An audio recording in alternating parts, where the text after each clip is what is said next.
る前に黙った、傷つく前に笑った、うなずく前に時短だ、流される前にやめたんだ。お守りみたいなごくわずかな共通点の端くれだけに切り締めて、今日摂取した夕食も昼休みを仕草も知りたい欲求ぶら下がって空想の中で探してたんだ。これまでにない感覚強く攻め込まれる。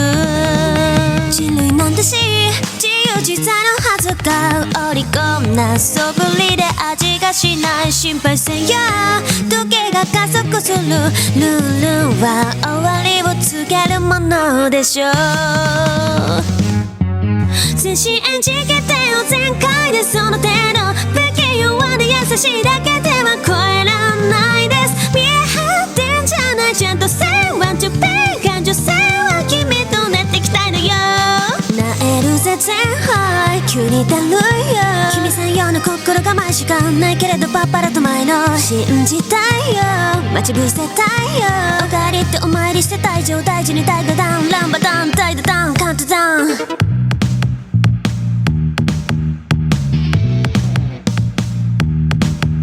壊れるのは飽きない、だんだん返事がそっけない、暮れゆく方面走って失って気づくの寒いじゃんか。お守りみたいなごくわずかな共通点の端くれどこに忘れたの。不安定コンソンエンドレス手に入れば雑に扱ってわざといなくなってみたり、かくれんぼもたまには大事だと思う。自分を守る念力ばかり強くなるけど、人類なんだし自由自在のはずが、織り込んだ素振りで味がしない心配せや時計が加速する。ルールは終わりを告げるものでしょう。全身演じきてよ全開でその程度、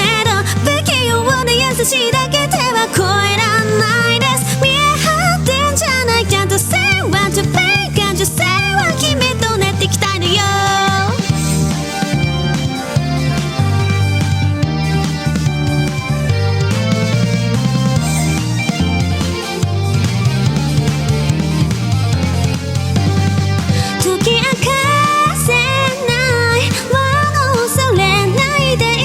読み取れますかね、見つけて管うまく近づくほどできるやろ。すれ違っても強がりルーザー、誤解ばかり無邪気なアンサー、悪気がないのが一番つらいじゃん、壮絶な勘違いでいたいじゃん。逃げても暇だし戦いましょう。全身演じきてよ全開でその程度、不器用で優しいだけでは超えらないです。見え張ってんじゃない、ちゃんと Say want to pay 感情ない時こそ問いただすんだよ。